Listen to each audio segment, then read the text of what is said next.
Hello everyone, welcome to our YouTube channel माँ Saraswati classes Gorakhpur. आज हमारे ड्राइंग का सेकंड लेक्चर है। सेकंड लेक्चर में आज हम आपको आइसोमेट्रिक व्यू के बारे में बता रहे थे। जरा चलते हैं, पिछले लेक्चर में भी हमने आइसोमेट्रिक व्यू के बारे में आपको थोड़ा सा हिंट किया था। आज फिर आइसोमेट्रिक व्यू के बारे में लेकर के चलते हैं।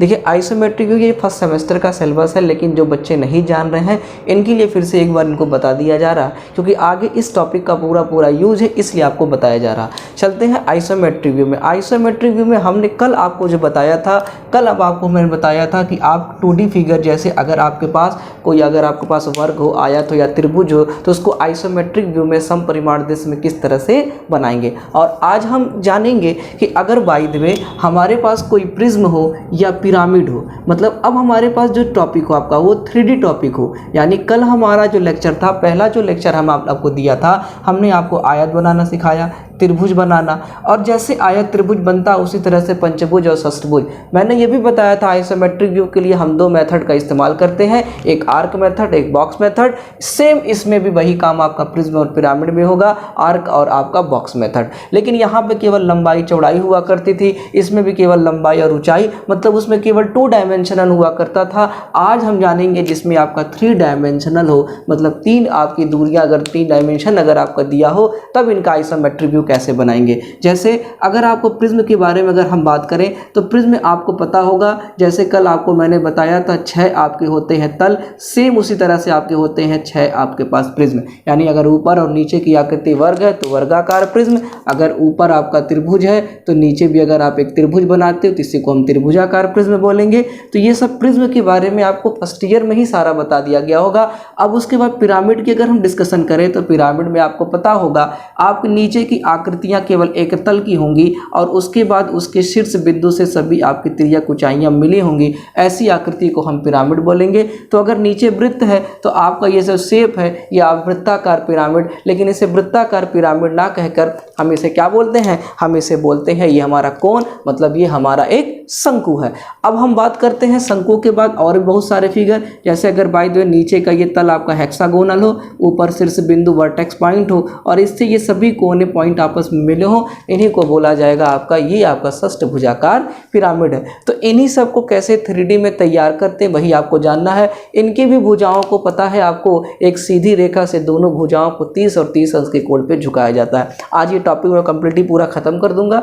जिनको भी अगर दिक्कतें होंगी वो हमें व्हाट्सएप के माध्यम से आप अपना जो भी दिक्कतें हैं परेशानी हमसे पूछ लें, क्योंकि इसके बाद अब मोस्टली हम सिलेबस पे आएंगे, जो ड्राइंग सेकंड में एक्चुअली सिलेबस होता है। तो फिलहाल 1-2 फिगर हम आपको बना करके दिखाते हैं। जैसे एग्जाम्पल के तौर पर मैंने प्रिज्म और पिरामिड के बारे में आपको समझाया कि प्रिज्म किसे कहा जाता है और पिरामिड किसे कहा जाता है। तो जैसे एग्जाम्पल के तौर पर आपसे एक क्वेश्चन दे देगा कि 30 mm भुजा के, कह देगा 60 mm लंबी अक्ष के, 30 mm भुजा के 60 mm लंबी अक्ष के एक वर्गाकार पिरामिड का समपरिमाण दृश्य खींचो। ये देखिए, ये आपका सवाल है। यानी draw the isometric view a 30 mm में long side edge and 60 mm में long axis a square pyramid. अब यहाँ देखो क्वेश्चन सेम इस तरह से आपको दे दिया गया है, यहाँ फिगर हमको आपको बनाना है। तो देखो इससे पहले आपको करना क्या होता है, अब करेंगे क्या, आपको पता 30 mm भुजा का एक वर्ग है, तो रफली आप इस तरह से एक वर्ग को नॉर्मली यहाँ बना ले, ABCD, और इसकी भुजा आपकी कितने mm की है, 30 mm की भुजा है। चले अब आइसोमेट्रिक व्यू में आपको करना क्या होगा, एक सीधी लाइन खींचेंगे, वहाँ पॉइंट रखेंगे, इसकी कोई लाइन की डिस्टेंस नहीं होती, यहाँ से 30 अंश के कोण आप हल्की पेंसिल से बना ले, उधर से भी आप कितना 30 अंश के कोण आप हल्की पेंसिल से बना ले। अब बनाने के बाद इसी वर्ग को इस पर क्या करिए, रख दीजिए। तो रखने के लिए हमने बताया था आर्क मेथड इस्तेमाल करिए। उठाने के बाद यहाँ चाप लगाइए, तो आपने यहाँ A रखा और यहाँ आपने B रखा, फिर A से D की दूरी भी 30 mm भुजा का है, लेकर के यहाँ रख दीजिए। फिर D से C का दूरी लेकर के आर्क लगाइए, फिर B से C का लेकर के आर्क लगाइए और हल्की पेंसिल से आपस में क्या करिए, मिला दीजिए। अब इसके बाद जरा देखा जाए तो ये ABC और ये आपका D, तो ये जो मिल रहा केवल इतने ही पार्ट को आप क्या करिए, आप थोड़ा सा डार्क कर लीजिए। अब इस क्या करिए, इनके डायगोनलों को मिला दीजिए, इनके विकर्णों को मिलाइए, जिससे हमको सेंटर मालूम चल जाए। ये देखिए हमको केंद्र मालूम चल गया। अब आपको देखो पिरामिड कैसा होता है, पिरामिड में आपको पता नीचे केवल एक तल होगा, ऊपर एक शीर्ष बिंदु होगा और इसी से सभी आपस में क्या मिले होंगे। तो इसकी अक्ष की लंबाई कितना दिया 60 mm। तो देखिए 60 mm जो आप जाओगे उसके केंद्र से यानी इसी लाइन से आप क्या करोगे 60 mm तक कहाँ चले जाइए, ऊपर चले जाइए। और ऊपर जाने के बाद यहीं पर आपका पॉइंट O होगा और इसको आप क्या करिए O से D को मिलाइए, O को B से मिलाइए और O को फिर आप किससे मिला दीजिए, A से मिलाइए। वर्ग के केस में ऐसा होता है कि ये D पॉइंट से ही होकर के जाएगा। अब ये जो कितने पॉइंट मिल रहे हैं केवल इसी वाले पॉइंट को केवल आप क्या कर लीजिए, डार्क कर लीजिए और देखने में जो आपको लग रहा होगा ये जो पार्ट है उसके कहाँ है, पीछे। तो पीछे वाले भागों को आप कैसे मिलाओगे, डॉटेड। डी वाले पॉइंट को भी बढ़ाया जाता है डॉटेड ओ से, पर ए की वजह से वो भाग क्या हो जा रहे हैं, छिप जा रहे हैं। तो इस तरह से आपने क्या किया, एक वर्गाकार पिरामिड का आइसोमेट्रिक व्यू बना दिया। अगर बाय द वे यही क्वेश्चन में 30वें भुजा 60वें वर्गाकार की जगह पे हम कुछ और अगर दे देते, जैसे वर्गाकार की जगह पे अगर बाय द वे हम आपको क्या कहते हैं, षष्ठभुजाकार कह देते हैं। आप जरा जानिए, अब यहीं पर अगर बाय द वे हम यहाँ पर कह दें कि ये षष्ठभुजाकार है और पिरामिड की जगह पे हम आपसे क्या कह दें, प्रिज्म कह दें। यानी अब यहाँ पर हेक्सागोनल प्रिज्म की बात कर दिया।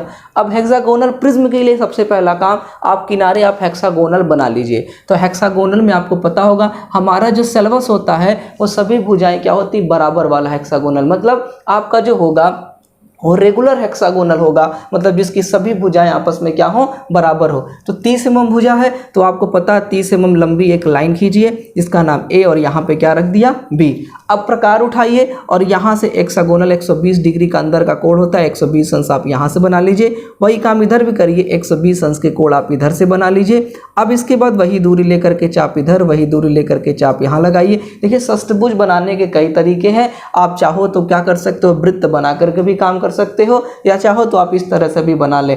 अब इसके बाद क्या करिएगा, इस पॉइंट से एक लंबवत रेखा इधर खींच दें, इस पॉइंट पर एक लंबवत रेखा इधर खींच दें। ये आपको पता है कि यहाँ से यहाँ तक की दूरी 30 है।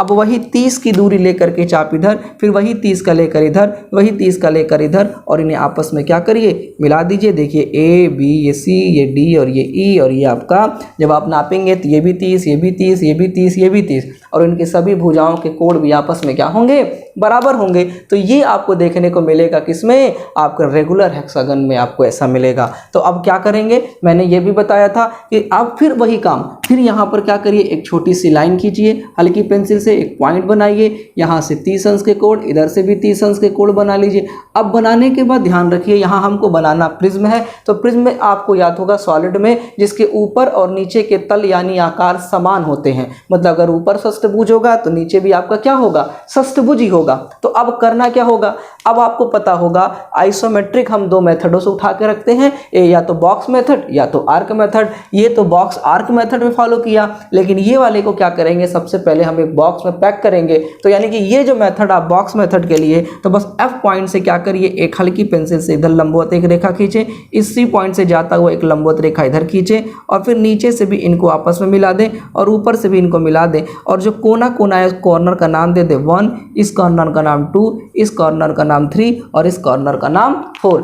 अब हमको करना क्या होगा, अब हम बॉक्स मेथड है उसी पूरे बॉक्स को उठाइए और बॉक्स को उठा करके यहाँ पर रख दीजिए। वही आर्क मेथड अब लगाइए, 1 से कौन सी दूरी लें, 2 का लेकर के 1 से 2 का लेकर के आर्क लगा दें। तो यहाँ 1 रखा और यहाँ आपने 2 रखा, फिर 1 से कौन सी दूरी लें, लंबवत 4 वाली दूरी लें, 1 4 वाली लेकर के यहाँ लगा दीजिए। फिर 4 से कौन सी दूरी लें, 3 का लेकर के आप यहाँ लगा दीजिए। फिर कौन सा 2 से 3 का लेकर के आप यहाँ लगा दीजिए और इनको हल्की पेंसिल से क्या करिए, आप मिला रखिए ये डब्बा। ये जो आपने क्या किया, आपने इन सबको आपस में मिला दिया।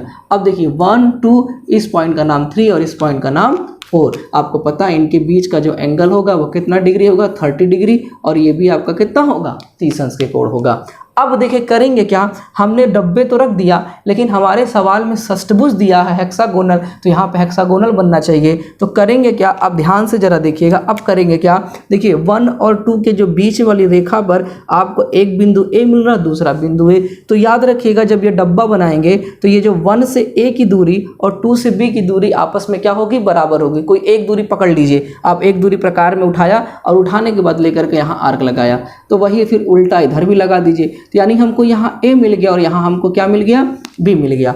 अब उसके बाद फिर मैंने बताया था जब भी रखा जाता है तो लंबवत रखा जाता है, ना कि ये तिरछी दूरी BC वाली ले लीजिएगा।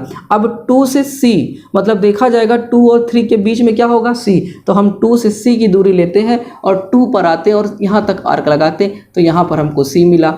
अब जरा देखिए ये 3D वाली दूरी और ये 4E वाली दूरी भी आपस में क्या होगी, बराबर होगी। तो हम एक पकड़ लेते हैं, 3D वाली लेते हैं और लेने के बाद यहाँ पर आर्क लगाते हैं तो यहाँ D मिला, और फिर 4 से E की दूरी लेकर के यहाँ लगाते हैं तो यहाँ आपको E मिला।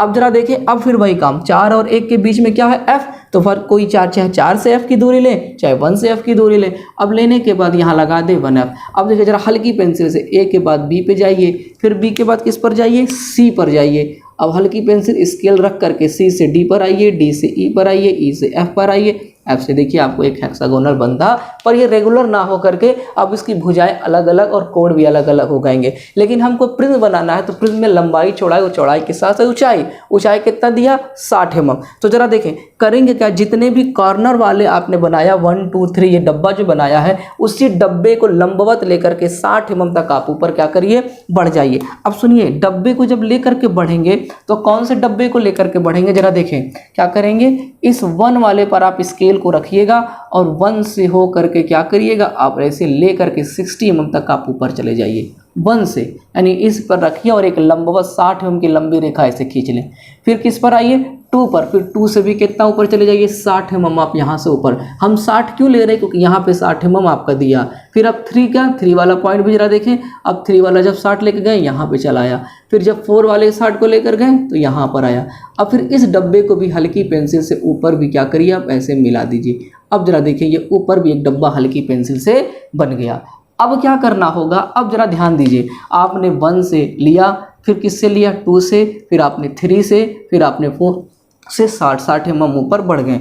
अब ध्यान दीजिए अब क्या करेंगे, जरा देखिए जो ये A वाला पॉइंट है इसी के सीध में एक पॉइंट लगा दीजिए यहाँ पे, फिर ये वाला पॉइंट भी इसके सीध में एक पॉइंट लगा दीजिए। तो जैसे नाम आप कुछ भी दे सकते हैं, अगर बाय जो नीचे मैंने अल्फ़ाबेट किया तो ऊपर मैं नाम इसका 1 कर देता हूँ, उसका 2 कर देता हूँ। ये C वाले को भी ले करके लंबवत आप बढ़िए, इस पॉइंट पर क्रॉस करेगा 3, फिर D वाले को लेकर बढ़िए, इस पर मिलेगा आपका 4, इस वाले की स्केल रखिए मिलाइए, यहाँ मिलेगा 5, फिर F वाले को बढ़िए, यहाँ मिलेगा 6। अब स्केल उठाई देखिए, 1 के बाद 2, 2 के बाद 3, 3 के बाद 4, 4 के बाद 5, 5 के बाद 6, 6 के बाद A। तो जो देखिए जो हमारा हेक्सागोनल होगा केवल वही डार्क पेंसिल से बनेगा, बाकी जो बॉक्स बनाया गया है जो ऊपर नीचे वो सब हल्की पेंसिल। अब जरा देखिए इस 1 वाले पॉइंट से अब लाइए, इस A को मिलाइए, ये भी 60 mm ही होगा। फिर इस 2 वाले से किसको मिलाइए, इस B को मिलाइए। अब जरा देखिए इस F वाले को किससे मिलाइए, 6 को। तो ये जो बाहर बाहर वाली जो लाइनें आपको मिल रही हैं केवल इसको डार्क पेंसिल से करिए। अब आपको दिख रहा होगा कि कौन सा भाग इसमें अंदर जा रहा है, और जो अंदर जा रहा होगा अंदर वाले भागों को कैसे मिलाएंगे, डॉटेड। अगर C डॉटेड है तो 3 से मिलने भी आएगा डॉटेड, D डॉटेड है 4 से मिलने जाएगा डॉटेड। ये अगर बाहर निकल रहा है तो इसे बाहर निकाल दीजिए, और ये ऐसे वो चेक कर लीजिएगा बाहर जा रहा है कि अंदर। तो आपको नज़र आ रहा होगा कि एक 3D फिगर आपने हेक्सागोनल का आपने बना करके दिखाया। तो बस वही चीज़ें आपको हर जगह पकड़नी है। अगला जो सिलेबस आएगा वहाँ हम आपको कैसे आर्थोग्राफिक जो फिगर बनता है वो 3D में बनाया रहता है, हम लोग 2D में बनाते हैं।